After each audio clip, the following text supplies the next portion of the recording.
Cinema industry, AP ప్రభుత్వం మధ్య నడుస్తున్న వివాదంపై ప్రముఖ నిర్మాత దిల్ రాజు ప్రెస్ మీట్ నిర్వహించారు. టాలీవుడ్ని ఉద్దేశించి AP deputy CM Pawan Kalyan ఇటీవల ఓ లేఖను విడుదల చేసిన విషయం తెలిసిందే.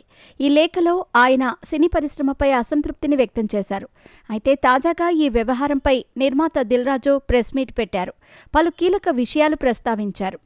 ప్రస్తుతం సినీ ఇండస్ట్రీలో ముదురుతున్న వివాదంపై ప్రముఖ నిర్మాత దిల్ రాజు ప్రెస్ మీట్ నిర్వహించారు. మంత్రి దుర్గేష్ గారికి ధన్యవాదాలు. 9 రోజుల నుంచి ఉన్న పరిస్థితులకు ముగింపు పలికారు. సమస్య ఎక్కడో మొదలైంది. మంత్రి గారి కృషితో అన్నీ ముగిసిపోయాయి. చాలా డైలమా నెలకొని ఉంది ప్రజల్లో. తూర్పుగోదావరి జిల్లాల్లో ఎగ్జిబిటర్లు ఈ విషయాన్ని లేవనెత్తారు. వారికి ఉన్న ఇబ్బందులు చెప్పారు. ఏప్రిల్ 19న విషయం జరిగింది. ఏప్రిల్ 26న గిల్ట్ మీటింగ్ జరిగింది. అప్పుడు మాకు విషయం తెలిసింది. వాళ్ల డిమాండ్లకు ఎగ్జిబిటర్లు, డిస్ట్రిబ్యూటర్ల మధ్య వివాదం ఇది. నిర్మాతల మీటింగ్లో వాళ్లని రమ్మని పిలిచామని దిల్ రాజు తెలిపారు. సినీ ఇండస్ట్రీకి ఏ సమస్య వచ్చినా ప్రభుత్వాల దగ్గరకు వెళ్లాలని దిల్ రాజు తెలిపారు.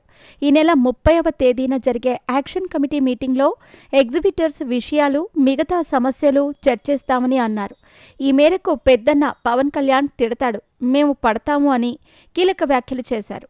అయితే దీనిపై ప్రముఖ నిర్మాత బండ్ల గణేష్ సంచలన ట్వీట్ చేశారు. దిల్ రాజు ప్రెస్ మీట్ జరుగుతున్న సమయంలోనే నిర్మాత బండ్ల గణేష్ చేసిన ట్వీట్ ఇప్పుడు ఇండస్ట్రీలో కలకలం రేపుతోంది. ఆస్కార్ నటులు కమల్ హాసన్లు ఎక్కువైపోయారు. వీళ్ల నటన చూడలేకపోతున్నామంటూ బండ్ల గణేష్ ట్వీట్ చేశారు. అయితే ఈ ట్వీట్లో ఆయన ఎవరిని ఉద్దేశించి అన్నారనేది చర్చనీయాంశంగా మారింది. కానీ సరిగ్గా దిల్ రాజు ప్రెస్ మీట్ జరుగుతున్న సమయంలో ట్వీట్ చేయటం ఇప్పుడు ఇండస్ట్రీలో హాట్ టాపిక్ అవుతోంది. ఆయన దిల్ రాజుని ఉద్దేశించే ట్వీట్ చేశారేమో అని నెటిజన్లు కామెంట్స్ చేస్తున్నారు.